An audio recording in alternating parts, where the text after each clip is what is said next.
तो हुमायूं मोहम्मद साहब, अब ये जितने नाम अभी मैंने लिए और भी बहुत सारे ज़ाहिर ऐसे और नाम होंगे जो हुकूमत में भी शामिल रहे होंगे, पिछली भी इसमें भी, तो ये फ़वाइद तो ये लेते रहे हैं, अरबों रुपया तो इनको दिया जाता रहा है। आज जिस तरह गौहर साहब भी कह रहे हैं कि जिसकी ज़ीरो पेमेंट भी है, जिसकी ज़ीरो कैपेसिटी या जनरेशन है या वो ज़ीरो यूनिट प्रोड्यूस कर रहा है, उसको भी हज़ारों करोड़ उसको दिए गए और अब ये सिलसिला बंद होना चाहिए।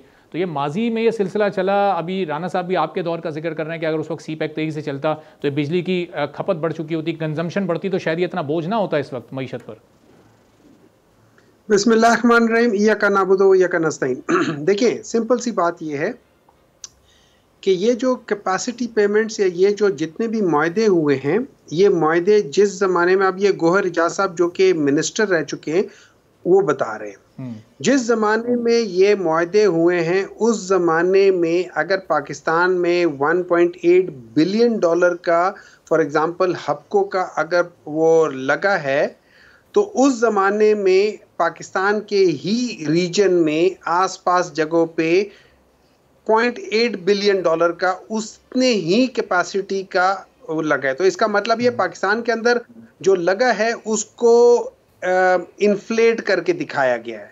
नंबर 2, उस ज़माने में जो आसपास में जितने सेंट्स पे वो बिजली का किया था, वो अगर 3 या 4 यूनिट थी तो पाकिस्तान में 14 सेंट्स का यूनिट किया है। अच्छा, और ये क्यों किया गया हुमायूं साहब, जरा इस पर भी साथ ही साथ रोशनी डाल दिएगा कि ये इन्फ्लेट करके क्यों दिखाया गया, इसकी क्या वजह? अब देखें, इसकी 2 वजूहात हो सकती हैं। इसकी जो मेन वजह है जो समझ में आती है वो ये है कि एक तो आप कहते हो कि यार हमारे यहाँ पे कोई इन्वेस्ट नहीं करता तो हम ज़रा ज़्यादा उनको पैसे देते हैं, ठीक है, फेयर एनफ। लेकिन अगर आप पैसे ज़्यादा देना चाहते हैं तो आप उसको 90% इन्फ्लेट करके दे रहे हो।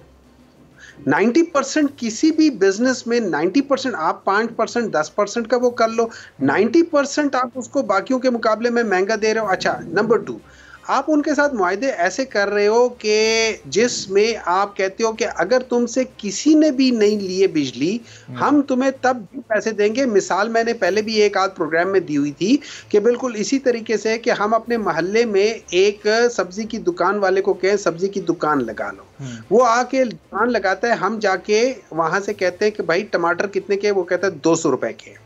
हमें पता है कि साथ वाली दुकान, एक और 2 दुकानें वहां पे या साथ वाले मोहल्ले में ये 200 की नहीं है, वो 80 रुपए का किलो है टमाटर। तो हम कहते हैं नहीं, हम उधर जाके ले लेंगे। वो कहते हैं नहीं भाई, आप लो या ना लो, मुझे 200 रुपए आप दोगे। क्यों? मैं आप कहने पे यहाँ दुकान लगाई है, अब आप पैसे लो मुझसे, सब्जी लो या ना लो, इतने आप लोगों ने मुझे कहा है किलो टमाटर, इतने किलो फलाना, इतने किलो, इनके पैसे आप देते रहोगे और हर एक मोहल्ले वाला मुझे देता रहेगा, वरना आपके कर चाकर भी हमें कुछ ना कुछ पैसे देते रहेंगे, हम लेते रहेंगे। अब इसके पीछे दूसरी वजह क्या हो सकती है? दूसरी वजह यह है, मैं आपको एक मिसाल देता हूँ। एक कंपनी है जो जितना मुझे पता चला है, Port Qasim IPP electric company है, ठीक है।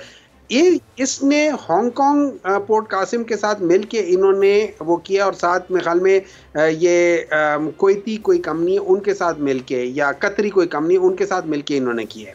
अच्छा, ये 7 या 8 जुलाई 2014 में रजिस्टर्ड हुई, और इसको जो कॉन्ट्रैक्ट मिला वो तकरीबन 2014 के एंड में, उसके फौरन बाद, और या फिर 2015 के शुरू में बिल्कुल मिल गया, मतलब विद इन 6 मंथ्स इनको कॉन्ट्रैक्ट मिल गया। ठीक है।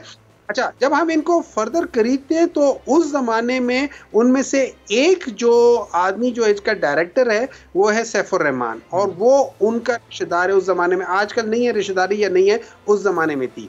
तो जब हम इन सारी चीज़ों को देखते हैं, और जैसे वो कह रहे हैं ना कि बाद नहीं देखते, जो IPPs इवन जो शरीफ फैमिलीज की है या जो मंशाज की है, ये सारी है, ये सारे के सारे कोई 25 करोड़, कोई 2 अरब, कोई 5 अरब वो ले रहे हैं। सब्सक्राइब करें और बेल दबाएं ताकि कोई खबर रह न जाए।